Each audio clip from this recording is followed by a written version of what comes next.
अब हम ट्रांजिस्टर का उपयोग एज ए स्विच देखते हैं।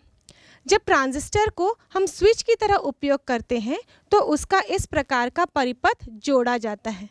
सबसे पहले हम परिपथ को समझ लेते हैं और उसके बाद उसमें कैसे समीकरण तैयार किए जाते हैं, ये इसमें कौन कौन से रीज़न होते हैं जिसमें ट्रांजिस्टर स्विच ऑन या स्विच ऑफ मोड में काम करता है, ये सारी चीज़ों को हम लोग वक्र अनुसार समझेंगे। ये ट्रांजिस्टर है जो कि कॉमन एमिटर मोड में जुड़ा गया है और ये है NPN ट्रांजिस्टर। यहाँ पर हम इनपुट को बायसिंग करेंगे। बायसिंग करने के लिए हम इनपुट को हम फॉरवर्ड बायसिंग करेंगे। फॉरवर्ड बायसिंग करने के लिए P वाले हिस्से को बैटरी के धनात्मक से जोड़ना है और इस एमीटर यानी कि N वाले रीजन को हम ऋणात्मक सिरे से जोड़ दिए और इस वोल्टेज के मान को हम परिवर्तित करके देखेंगे कि इसके आधार पर जो आउटपुट में वोल्टेज प्राप्त होगा वो कैसा होगा। तो ये जो बैटरी लगाई गई है जिसे मैं VBB से दर्शा रही हूँ क्योंकि ये बेस के अक्रॉस लगी है, इसको मैं कहूँगी ये जो बैटरी है ये इनपुट वोल्टेज का काम करेगी, इसलिए यहाँ पर जो विभव अंतर होगा इसको हम लिखेंगे VI से। अब इसके साथ जोड़ा गया है एक प्रतिरोध। इस प्रतिरोध के जुड़े होने के कारण यहाँ पर पोटेंशियल का ड्रॉप हो जाएगा, यानी कि जो VBB बैटरी हमने लगाई है वो एग्जैक्टली इस बेस और एमिटर के सिरों के मध्य नहीं प्रतीत होगी बल्कि वो इस RB प्रतिरोध के कारण ड्रॉप हो जाएगा। तो यहाँ पर आधार और एमिटर के बीच में जो वोल्टेज है उसको हम दर्शाएंगे VBE से। अब आउटपुट में देखते हैं, हम आउटपुट को भी हम रिवर्स बायस करेंगे। तो N सिरा है संग्राहक का, उसको हम जोड़ेंगे बैटरी के धनात्मक सिरे से। अब ये वर्किंग कंडीशन के लिए रेडी है। तो ये जो बैटरी जोड़ी गई है इसका नाम रख देते हैं VCC और इसके साथ जोड़ा जाएगा एक प्रतिरोध जिसको हम नाम देते हैं RE का। जो बेस के साथ जुड़ा है वो प्रतिरोध RB और जो एमिटर के साथ जुड़ा है वो प्रतिरोध RE और इन दोनों के अक्रॉस जो वोल्टेज हमको प्राप्त होगा वही होगा आउटपुट वोल्टेज। और ये आउटपुट वोल्टेज इस संग्राहक और उत्सर्जक के बीच के वोल्टेज से भिन्न होगा क्योंकि यहाँ पर जब हम देखें प्रतिरोध लगा है तो यहाँ पे वोल्टेज में परिवर्तन हो जाएगा। तो यहाँ जो संग्राहक और उत्सर्जक के बीच में वोल्टेज है उसको हम दर्शाएंगे VCE से। उत्सर्जक में प्रवाहित होने वाली IE धारा, आधार में प्रवाहित होने वाली धारा IB और संग्राहक में प्रवाहित होने वाली धारा IC। किरचॉफ के नियम से हम जानते हैं कि IE बराबर होता है IB प्लस IC। वैसे आधार धारा IB का मान बहुत ही कम होता है, इसलिए हम देखें तो जो संग्राहक धारा होती है वो उत्सर्जक धारा के लगभग बराबर ही होती है। अब इसका वर्किंग कैसे होता है इसको समझने की कोशिश करते हैं। यदि हम किरचॉफ के द्वितीय नियम को इस्तेमाल करें इस निवेशी परिपथ में तो VBB जो होगा वो IB RB प्लस VBE के बराबर होगा। यहाँ पर जो RB के अक्रॉस वोल्टेज ड्रॉप होगा या इसके सिरों के मध्य जो विभव अंतर होगा वो इसमें बहने वाली धारा और इसके प्रतिरोध के गुणनफल के बराबर होगा, इसलिए हमने यहाँ पर IB इंटू RB लिखा है। और इस बेस और उत्सर्जक के बीच में जो वोल्टेज उत्पन्न हो रहा है या अपीयर हो रहा है वो VBE है। तो ये है पहला समीकरण। वैसे ही निर्गत परिपथ में देखें किरचॉफ के द्वितीय नियम से जो कि वोल्टेज का नियम है, तो यहाँ पर हम देखेंगे जो VCE है वो बराबर होगी। VCE क्या है? ये संग्राहक और एमिटर के बीच का वोल्टेज डिफरेंस है। तो ये VCE किसके बराबर होगी? इस प्रतिरोध में के सिरों के मध्य उत्पन्न होने वाले विभव अंतर और इस बैटरी के द्वारा विभव अंतर के योग के बराबर होगी। तो यहाँ हम देखें तो VCE बराबर होगा VCC माइनस ICRL। यहाँ धारा की विपरीत दिशा है इसलिए हमने यहाँ पर ICRL को माइनस में लिखा है। अगर ये धारा की दिशा में हम कैलकुलेट करते इस मैथ को तो वो प्लस लिखते, यहाँ पे विपरीत है इसलिए यहाँ पर माइनस लिखेंगे। यदि जो वोल्टेज आपने यहाँ लगाया है वो इनपुट वोल्टेज है यानी VBB बराबर VI है, और वैसे ही हम देखें अगर VCE जो यहाँ संग्राहक और उत्सर्जक के बीच में वोल्टेज उत्पन्न हो रहा है वो पूरे आउटपुट वोल्टेज के बराबर है, तो इस समीकरण में मान रखेंगे तो हम समीकरण लिख सकते हैं VI बराबर IB RB प्लस VBE, और आउटपुट का वोल्टेज VO बराबर लिखेंगे VCC माइनस IC RC।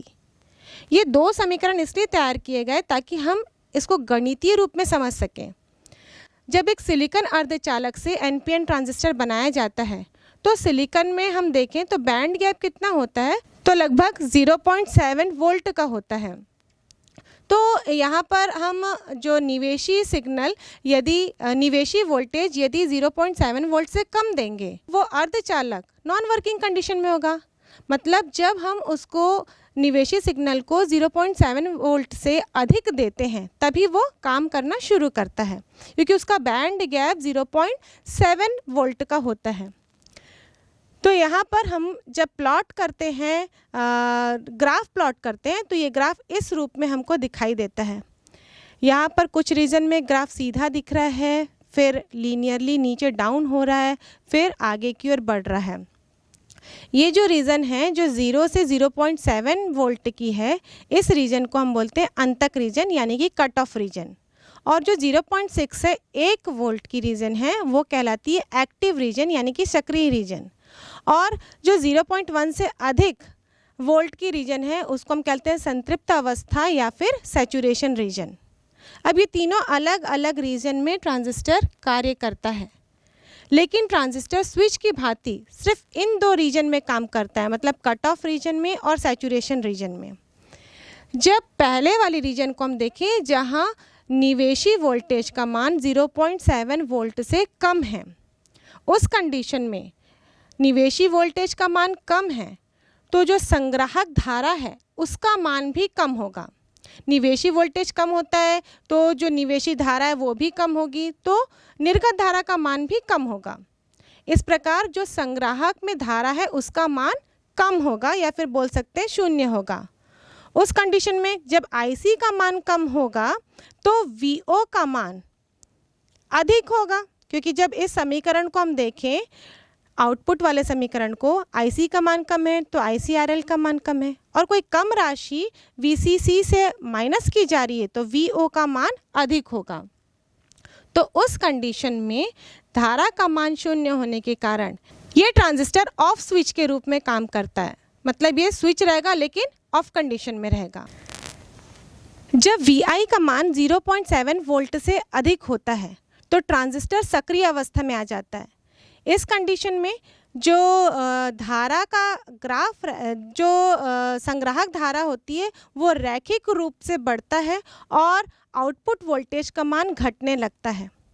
जब तीसरे रीजन में हम देखें, जब इनपुट वोल्टेज का मान 1 से अधिक हो जाता है, उस कंडीशन में जो संग्राहक धारा है वो अत्यधिक होती है, उसका मान सबसे अधिक हो जाता है।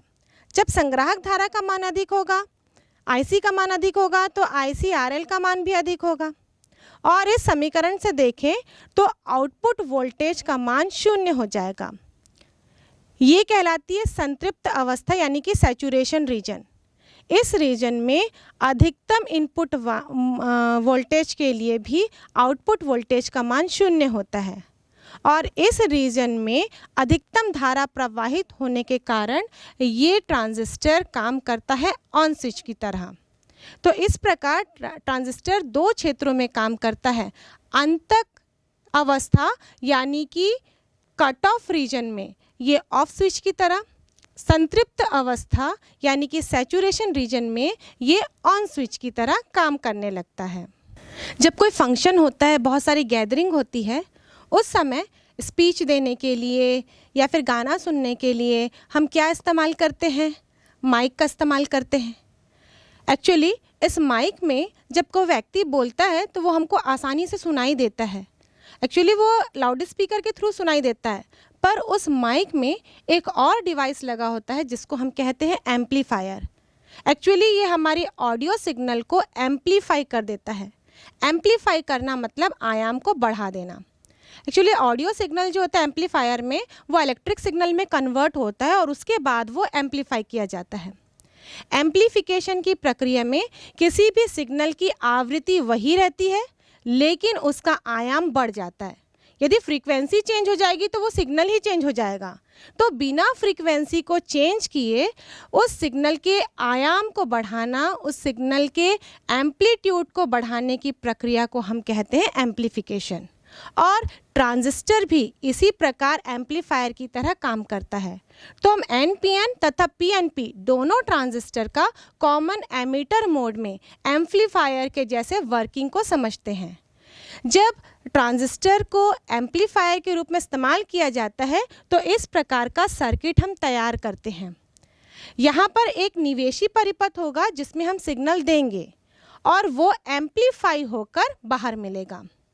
तो जो ट्रांजिस्टर होता है उसको दो विधा में हम लोग एम्पलीफायर जैसे यूज़ कर सकते हैं, कॉमन एमीटर में भी और कॉमन बेस में भी। हमारे कोर्स में तो कॉमन एमीटर ही है, फिर भी मैं दोनों के बीच में डिफरेंस बता देती हूँ। जो कॉमन बेस मोड होता है उसमें किसी सिग्नल को हम डालते हैं, निवेश करते हैं, तो वो सिग्नल एम्पलीफाई होकर मिलता है और समान कला में मिलता है। मतलब जैसा तरंग था बस वो एम्पलीफाई हो जाएगा और वैसी ही आवृत्ति का सिग्नल प्राप्त होगा।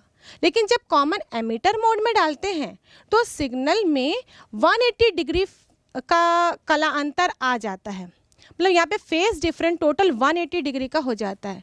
तो जो सिग्नल हमने दिया वो उल्टा होके प्राप्त होता है। यदि हम इस प्रकार का सिग्नल निवेश में देंगे तो वो सिग्नल टोटल रिवर्स होके एम्पलीफाई होगा, पर यहाँ पर रिवर्स होकर वो आउटपुट में प्राप्त होगा। तो यहाँ पर हम कॉमन एमिटर मोड में सबसे पहले ट्रांजिस्टर को जोड़कर परिपथ बनाते हैं। ये है निवेशी परिपथ और इधर का है निर्गत परिपथ। ये कॉमन एमिटर बोर्ड में है। तो यहाँ पर बेस और एमिटर कौन से बायस में होना चाहिए, अग्र बायस में, और संग्राहक वाली जो संधि है वो रिवर्स बायस में होनी चाहिए। तो उसके अनुसार हम यहाँ पर बायसिंग करेंगे, बैटरी जोड़ देंगे। यहाँ पर ट्रांजिस्टर में एमिटर जो कि पी सिरा है वो बैटरी के प्लस से, और बेस यानी कि एन सिरा है वो बैटरी के माइनस सिरे से जोड़ा गया है। और यहाँ पर इनपुट यानी कि निवेशी सिग्नल दिया जाएगा। ये जो बैटरी लगाई गई है इसका नाम हम रखते हैं VBB, और जो बेस और एमीटर के बीच में विभव अंतर है, वोल्टेज है, इसको हम दर्शाते हैं VBE से। जब निवेशी परिपथ में सिग्नल दिया जाएगा तो इस परिपथ में धारा प्रवाहित होगी, जिसके अनुसार आउटपुट की धारा में भी परिवर्तन होगा। या आउटपुट में धारा प्रकट होगी। यहाँ आउटपुट को जब बायसिंग करेंगे तो यहाँ इस ट्रांजिस्टर के पी सिरे को हम बैटरी के ऋणात्मक सिरे से जोड़े हैं, तभी तो ये रिवर्स बायस में है। और यहाँ पर एक लोड प्रतिरोध लगाया गया है जहाँ पर इन दोनों के अक्रॉस आउटपुट लिया जाएगा। यहाँ पे जो संग्राहक और उत्सर्जक के बीच में वोल्टेज ड्रॉप है वो VCE से दर्शाया गया है। अब विभिन्न परिपथों में बहने वाली धारा देख लेते हैं। एमीटर से प्रवाहित होने वाली धारा IE, बेस से प्रवाहित होने वाली धारा IB और संग्राहक से प्रवाहित होने वाली धारा IC। ये पूरी कार्यविधि ट्रांजिस्टर की हम पहले भी पढ़ चुके हैं। उसके आधार पर ही हमने यहाँ पे बायसिंग कर दिया और परिपथ तैयार कर दिया। अब ये एम्पलीफायर की जैसे कैसे काम करता है इसको हम देखते हैं। तो किरचॉफ का पहला नियम देखें तो IE बराबर होता है IB प्लस IC। इसको हम इक्वेशन फर्स्ट दे देते हैं। और किरचॉफ का दूसरा नियम लें तो यहाँ आउटपुट परिपथ में VCE मतलब जो संग्राहक और उत्सर्जक के बीच में वोल्टेज है वो किसके बराबर होगा, VCC जो लगाया गया वोल्टेज है बैटरी के द्वारा। पर यहाँ RL में पोटेंशियल का ड्रॉप होगा, जितनी धारा प्रवाहित होगी उसके आधार पर। तो ये ड्रॉप कहलाएगा, ये ड्रॉप होगा IC इंटू RL, क्योंकि इस RL से संग्राहक धारा IC प्रवाहित हो रही है।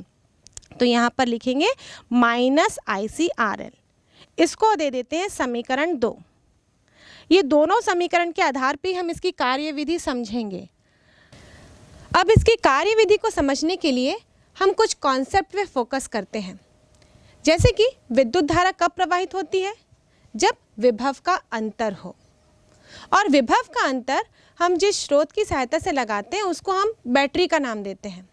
इस बैटरी में दो टर्मिनल होते हैं, एक धनात्मक और ऋणात्मक, जिसमें से धनात्मक टर्मिनल उच्च विभव पर होता है और ऋणात्मक टर्मिनल निम्न विभव पर होता है। इसीलिए बैटरी की सहायता से धारा को प्रवाहित की जाती है। विभव का अंतर जितना ज़्यादा होगा उतनी ही धारा की मात्रा अधिक होगी, और विभव का अंतर कम होगा तो धारा की मात्रा भी कम हो जाएगी। अब मान लीजिए किसी परिपथ में इस प्रकार बैटरी जुड़ी हुई है और उस परिपथ में दो अर्धचक्र निवेशी रूप में दिए जा रहे हैं, धनात्मक और ऋणात्मक। मतलब उस परिपथ में एक परिवर्ती सिग्नल दिया जा रहा है।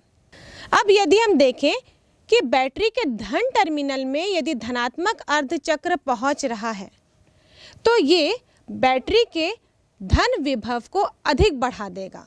धन विभव मतलब होता है उच्च विभव, तो ये इस मान को अधिक धनात्मक कर देगा। अधिक धनात्मक हो जाएगा एक विभव, तो दूसरा वाला ऋणात्मक है, तो इन दोनों के बीच का अंतर बहुत अधिक बढ़ जाएगा। उस कंडीशन में हम ये कह सकते हैं कि जो धनात्मक अर्धचालक होता है वो बैटरी का सहयोग कर रहा है और धारा का मान अधिक हो जाएगा। ऐसे ही यदि परिपथ में बैटरी का ऋणात्मक टर्मिनल पहले दिख रहा है और अर्धचक्र ऋणात्मक वाला बैटरी के ऋण सिरे को प्राप्त हो रहा है, तो ये बैटरी के ऋणात्मक विभव को और अधिक ऋण कर देगा, और अधिक ऋण हो जाएगा तो ये जो धन और ऋण का डिफरेंस है, दोनों विभव का अंतर है, वो बहुत अधिक बढ़ जाएगा। उस कंडीशन में भी धारा अत्यधिक प्रवाहित होगी। इसका मतलब यानी धनात्मक अर्धचक्र बैटरी के धनात्मक विभव को मिलता है तो धारा अधिक प्रवाहित होती है, या ऋणात्मक अर्धचक्र बैटरी के ऋणात्मक विभव को मिलता है तब भी धारा अधिक प्रवाहित होती है, यानी कि बैटरी को सहयोग प्राप्त होता है। लेकिन यदि विपरीत कंडीशन हो, धनात्मक अर्धचक्र बैटरी के ऋणात्मक टर्मिनल से पहुंच रहा हो या फिर ऋणात्मक अर्धचक्र बैटरी के धनात्मक टर्मिनल पर पहुंच रहा हो, तो दोनों ही कंडीशन में ये बैटरी को विरोध करेगा और हम ये कह सकते हैं कि धारा का मान कम हो जाएगा। इसी के आधार पर हम इस पीएनपी ट्रांजिस्टर की कार्यविधि को समझेंगे। यहाँ पर हम देख रहे हैं जो निवेशी परिपथ है जिसमें से प्रत्यावर्ती सिग्नल दिया जाना है, उस सिग्नल में जो बैटरी लगाई गई है वो इस परिपथ में जुड़े एमीटर और आधार संधि को अग्र बायस में रख रही है। अब जब धनात्मक अर्धचक्र इस बैटरी के ऋणात्मक टर्मिनल में मिल रहा है तो ये अग्र बायसिंग का विरोध करेगा, जिसके कारण इस परिपथ में IB धारा का मान कम हो जाएगा। और समीकरण 1 से देखें तो IE धारा भी कम हो जाएगी और IC धारा का मान भी कम हो जाएगा। अब IC धारा का मान कम होगा तो ICRL का मान भी कम हो जाएगा। और समीकरण 2 से देखें तो VCE का मान बढ़ जाएगा, क्योंकि VCC में हम कम राशि को घटा रहे हैं, तो VCE का मान बढ़ जाएगा। VCE का मान अधिक हो रहा है, इसका मतलब संग्राहक वोल्टेज जो इस C पर प्राप्त हो रहा है वो अधिक होगा। संग्राहक वोल्टेज अधिक है। ये जो संग्राहक है वो किससे जुड़ा है? ये VCC बैटरी के ऋण टर्मिनल से जुड़ा हुआ है। इसका मतलब संग्राहक ऋणात्मक वोल्टेज पे है, ये ऋणात्मक है, लेकिन अब इसका मान बढ़ चुका है। इसका मतलब अब ये पहले वाली स्थिति की तुलना में अधिक ऋणात्मक हो जाएगा। जब ये अधिक ऋणात्मक हो गया तो यहाँ पर ऋणात्मक अर्धचक्र प्राप्त होगा, यानी कि हम निवेशी में दिए थे धनात्मक अर्धचक्र और हमें प्राप्त हुआ है ऋणात्मक अर्धचक्र, जिसका आयाम पहले वाले सिग्नल की तुलना में अधिक है। आगे हम देखते हैं जब हम ऋणात्मक अर्धचक्र निवेशी सिग्नल के रूप में देते हैं। ये ऋणात्मक अर्धचक्र, यहाँ पर देखेंगे बैटरी के ऋण सिरे को प्राप्त हो रहा है, तो यहाँ पर ये अग्र अभिनति का सहयोग करेगा, जिसके कारण निवेशी धारा बढ़ जाएगी, यानी कि IB धारा बढ़ जाएगी, जिसके कारण IE धारा भी बढ़ जाएगी और IC धारा भी बढ़ जाएगी। यहाँ पे जो VCE का मान है वो घट जाता है। इसका मतलब जो संग्राहक जो कि बैटरी के ऋण टर्मिनल से जुड़ा हुआ था, ये कम ऋणात्मक हो जाएगा, और कम ऋणात्मक हो रहा है इसका मतलब हम कह सकते हैं कि वो धनात्मक हो गया है, और इस कंडीशन में हमको आउटपुट में धनात्मक अर्धचक्र प्राप्त होगा। इस प्रकार हम शुरू किए थे ऋणात्मक अर्धचक्र से और प्राप्त हुआ धनात्मक अर्धचक्र, और निवेशी और निर्गत सिग्नल को हम कंपेयर करें तो दोनों में 180 डिग्री का कला अंतर प्राप्त होता है, मतलब ये सिग्नल टोटली रिवर्स हो जाता है। अब हम NPN ट्रांजिस्टर की कार्यविधि को एज ए एम्पलीफायर देखेंगे। इसके लिए भी हम परिपथ तैयार कर लेते हैं, यहाँ पर बायसिंग कर देते हैं। ये निवेशी परिपथ, इस पूरे में जो ये वाला सेक्शन है वो निवेशी परिपथ के रूप में इस्तेमाल हो रहा है, जिसमें हमने एक बैटरी जोड़ दी है जिसका नाम VBB है। अब फॉरवर्ड बायसिंग करने के कारण यहाँ पर जो आधार P प्रकार का है वो बैटरी के पॉजिटिव टर्मिनल से जुड़ा है, और एमिटर जो N प्रकार का है वो बैटरी के नेगेटिव टर्मिनल से जोड़ा गया है। इन दोनों के बीच में, मतलब बेस और एमिटर के बीच में जो पोटेंशियल डिफरेंस है उसको हमने VBE से दर्शाया है। इसी निवेशी परिपथ में इनपुट सिग्नल दिया जाएगा। ये आउटपुट परिपथ कैसे बनाएंगे हम लोग? यहाँ पर हम संग्राहक वाली संधि को रिवर्स बायसिंग करेंगे, तो इसके N वाले रीजन को हम बैटरी के प्लस टर्मिनल से जोड़ देंगे। इस बैटरी का नाम रखें VCC, और इसके साथ जोड़ेंगे एक लोड प्रतिरोध जो है RL। इस बैटरी की सहायता से जो विभव अंतर लगाया जा रहा है उसका पोटेंशियल ड्रॉप इस लोड प्रतिरोध में होगा, जिसको हम दर्शाएंगे ICRL, क्योंकि इसमें से प्रवाहित होने वाली धारा संग्राहक धारा IC से दर्शाई गई है। तो संग्राहक और एमिटर के बीच में जो पोटेंशियल डिफरेंस है, वोल्टेज ड्रॉप है, वो दर्शाया जाएगा VCE से। अब यहाँ पर भी यदि किरचॉफ के पहले नियम से देखें तो IE बराबर होगा IB प्लस IC, और वैसे ही किरचॉफ के दूसरे नियम से देखें तो VCE बराबर होगा VCC माइनस ICRL। अब ये काम कैसे करता है? अब ये दो समीकरण इसकी कार्यविधि को समझने के लिए पूरी तरीके से रेडी हैं। अब वही कॉन्सेप्ट लगाएंगे। यहाँ पर देखते हैं निवेशी परिपथ में बैटरी किस प्रकार जुड़ी हुई है। ये अग्र अभिनति में जुड़ी है, जो कि अमीटर और आधार संधि को फॉरवर्ड बायसिंग कर रही है। अब जब धनात्मक अर्धचक्र इस बैटरी के धन सिरे को मिलता है, इसका मतलब ये अग्र अभिनति का सहयोग कर रहा है, जिसके कारण IB धारा का मान बढ़ जाएगा, IE धारा का मान बढ़ जाएगा और IC धारा का मान बढ़ जाएगा। समीकरण 1 यही कहता है। अब ICRL का मान भी बढ़ जाएगा, जिसके कारण समीकरण 2 से VCE का मान घट जाएगा। VCE का मान घट रहा है, मतलब यहाँ पर जो संग्राहक है उसे देखें। ये संग्राहक किससे जुड़ा हुआ है? इस बैटरी के धनात्मक सिरे से जुड़ा हुआ है।